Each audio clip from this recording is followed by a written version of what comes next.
కొందరు నేను లేననుకుంటారు, ఇంకొందరు నేను ఉన్నాననుకుంటారు.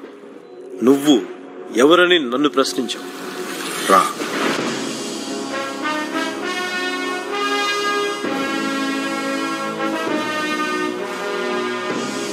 దేవుడంటే ఎవరంటే మనకి సంబంధం లేని వ్యక్తులకి, మనకి లాభం లేని పనికి ఎవరైతే ముందుకెళ్ళి సాయం చేస్తారో వాడే దేవుడు అంటే.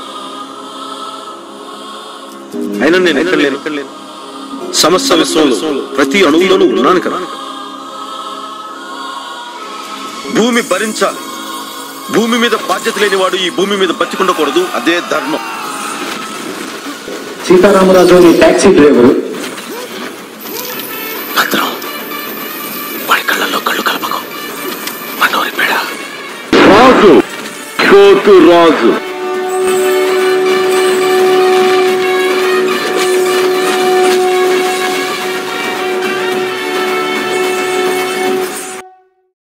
యుద్ధంలో గెలవడం అంటారా? శత్రువుని చంపడం కాదు. 533. శత్రువుని ఓడించడం.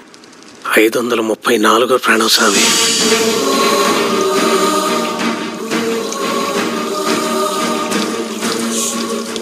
రాముడు రావణుని చంపేంత వరకు దేవుడు, తర్వాత ఒక నార్మల్ రూలర్. అలాగే సీతారామరాజు అనేవాడు పాలి అనే ఊళ్ళో 534 మందిని కాపాడినంత వరకు దేవుడు. ఆ విలేజ్ నుంచి బయటకు వచ్చేసినంత అగైన్ ఈజ్ ట్యాక్సీ డ్రైవర్. ఏ తప్పు చేయకుండా బతకడం అంత తేలిక కాదు. మామూలుగా బతికి చచ్చిపోయిన వాళ్ళే మహానుభావులు.